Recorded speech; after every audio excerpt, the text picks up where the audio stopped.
Hello Mark, my name is Leslie Huoxin. My student number is 30 and I'm freshman. The title of the speech is Free Lessons on Success from an Arab Businesswoman. The speaker is Leila Hoteit. Mom, who are these people?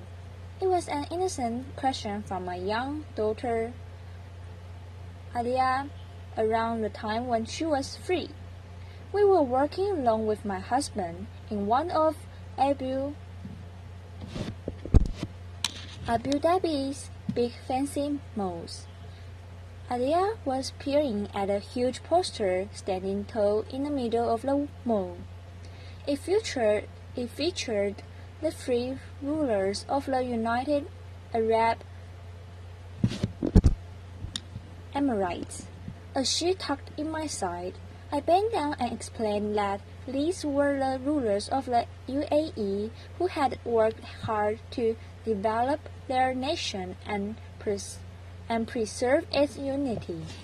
She asked, Mom, why is it that here where we live and back in Lebanon, where Grandma and Grandpa live, we never see the pictures of powerful women on the walls?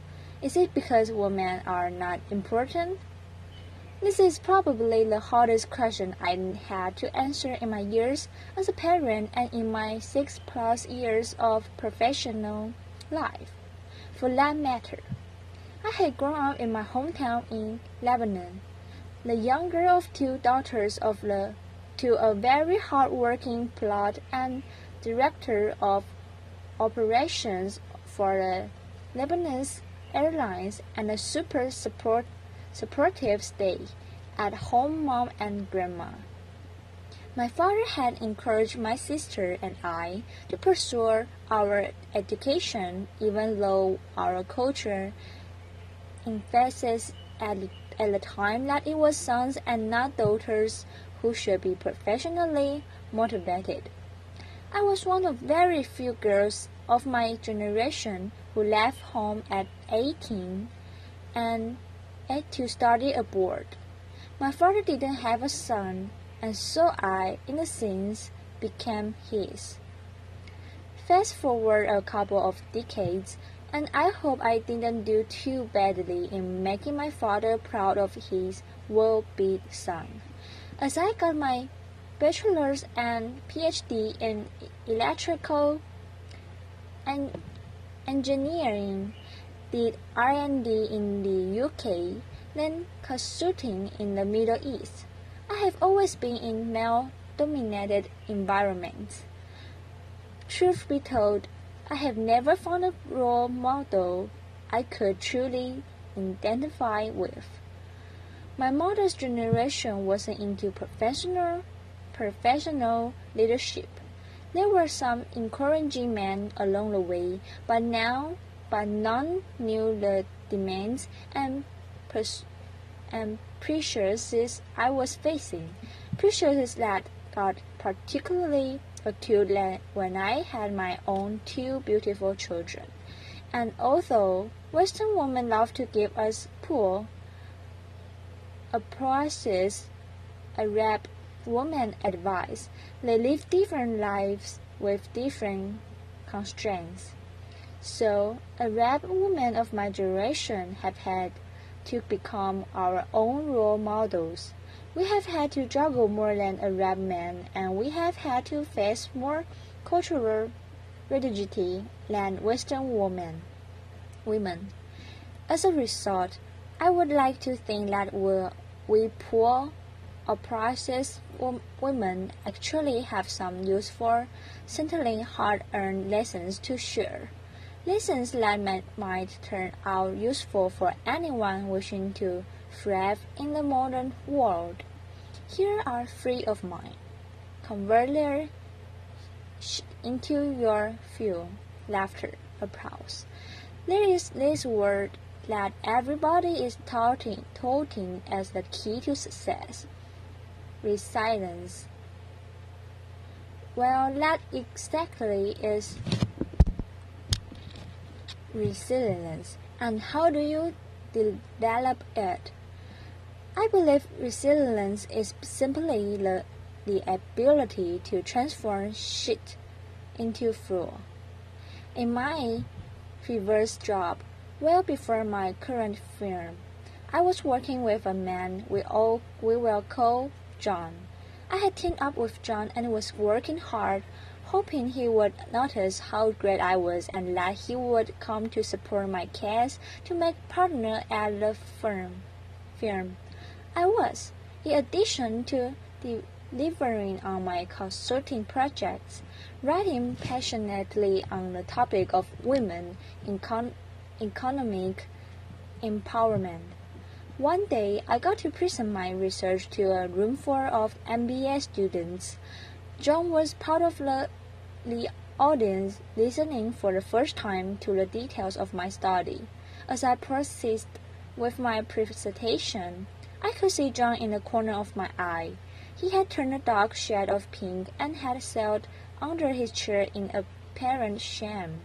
I finished my presentation to an applauding audience, and we rushed out and jumped into the car. There he exploded. What you did out there was unacceptable. You are a consultant, not an activist. I said, John, I don't understand. I present a couple of gender poverty index and some conclusions about the Arab world. Yes, we do happen to be today at the bottom of the index, but what is it that I said or present that was not factual? To which he replied, the whole premise of your study is wrong. What you are doing is dangerous and will break the social fabric of our society. He paused, then added, when women have children, their place is in the home. Time stood still for a long while, and all I could think and repeat in the chaos of my brain was, you can't forget about that partnership, Leah. It's just never going to happen. It took me a couple of days to fully absorb this incident and its implications, but once I did, I reached three conclusions. One, that these were his issues, his complexities. There may be many like him in our society, but I would never let their issues become mine. Two, that I needed another sponsor, and fast laughter. I got one, by the way, and boy, was he great.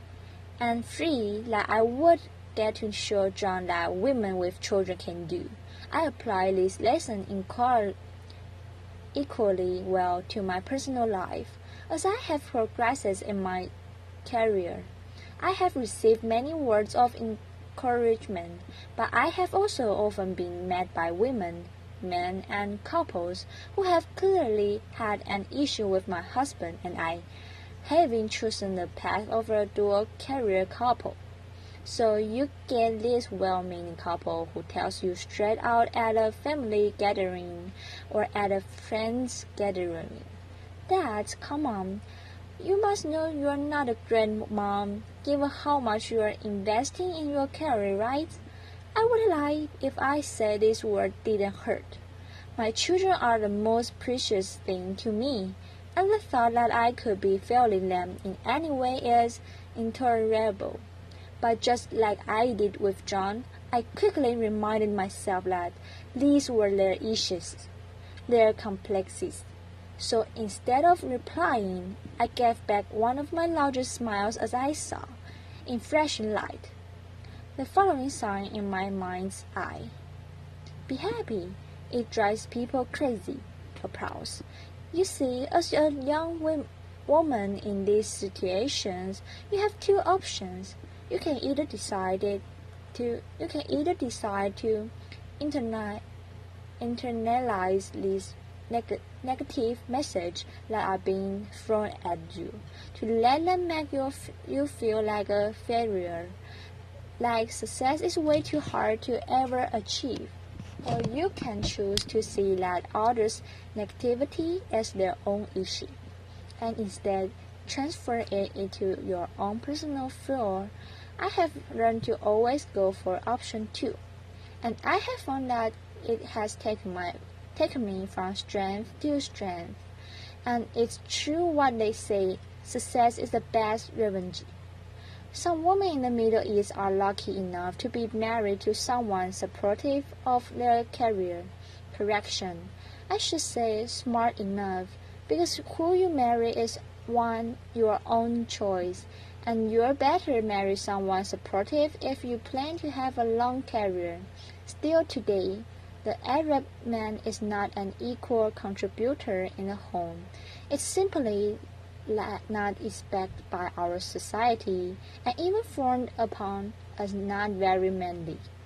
As for the Arab woman, our society still assumes that her primary source of happiness should be the happiness and prosperity of her children and husband.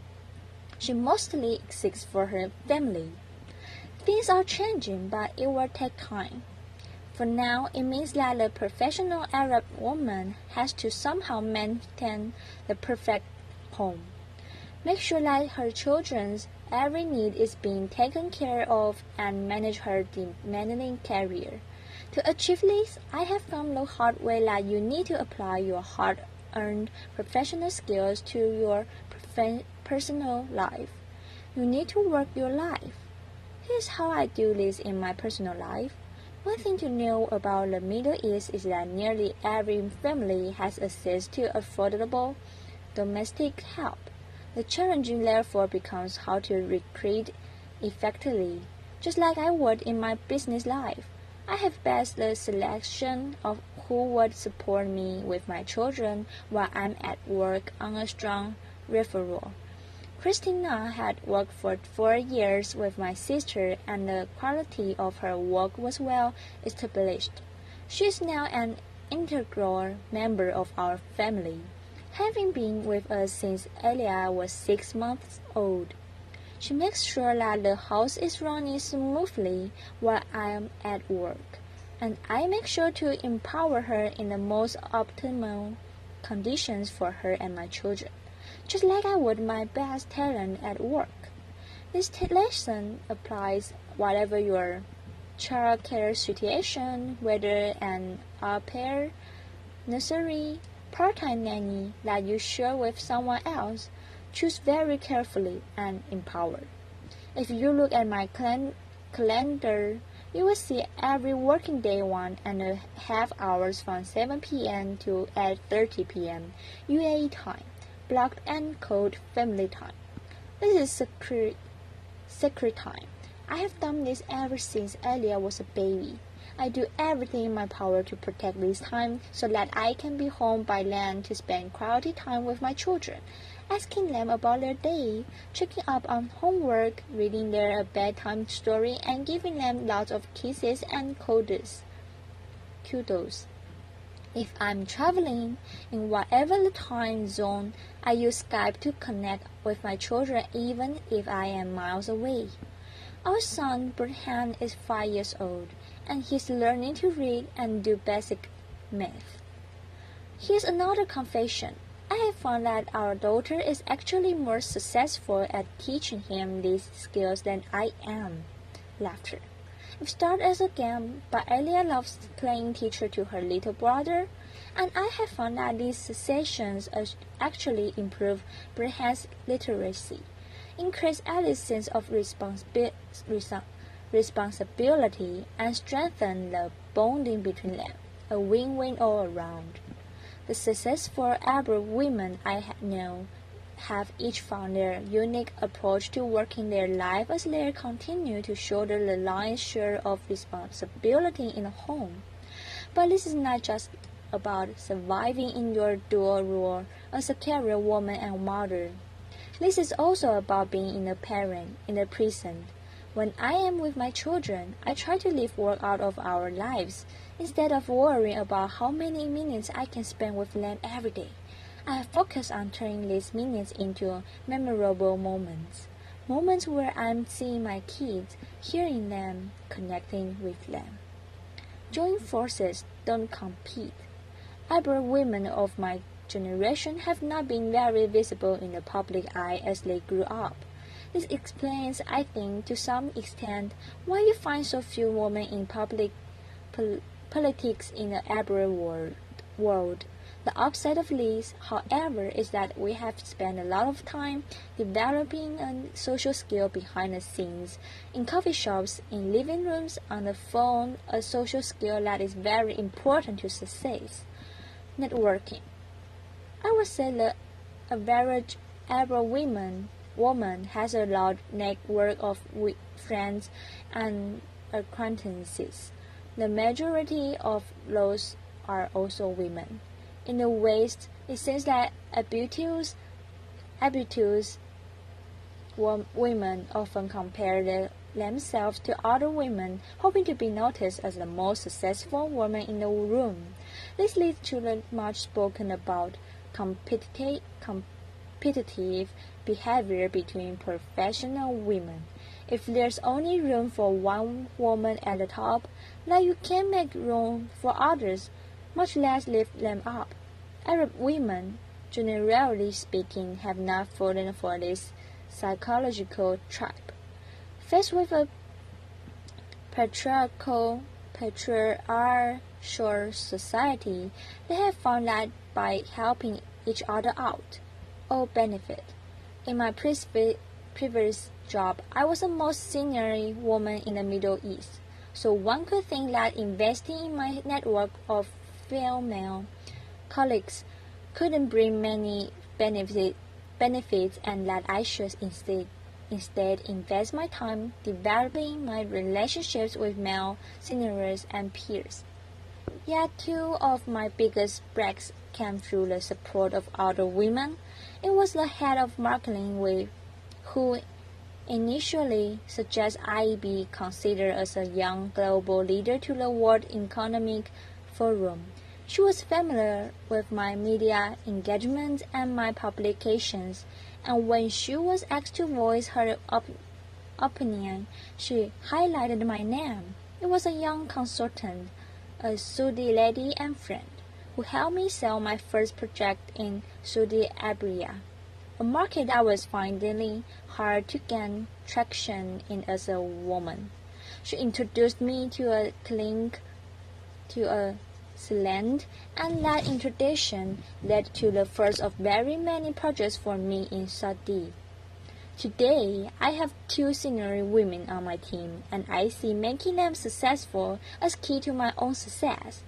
Women continue to advance in the world, not fast enough, but we're moving. The Arab world too is making progress despite many recent setbacks. Just this year, the UAE appointed 5 new female ministers to its cabinet, for a total of 8 female ministers. That's nearly 28% of the cabinet, and more than many developed countries can claim. It is today my daughter Elia's favorite picture. This is a result, no doubt, of great leadership. But it is also the result of strong Arab women not giving up and continuously pushing the boundaries. It is a result of Arab women deciding every day like me to convert shit into full, to work their life to keep work out of their life, and to join forces and not compete. So I look to the future, my hopes of my daughter when she stands on this stage some 20-30 years from now are that she be as proud to call herself her mother's daughter as her father's daughter. My hopes for my son are that by then the expression her mother's son or mama's boy will have taken on a completely different meaning. Thank you, applause. Thank you, Mark.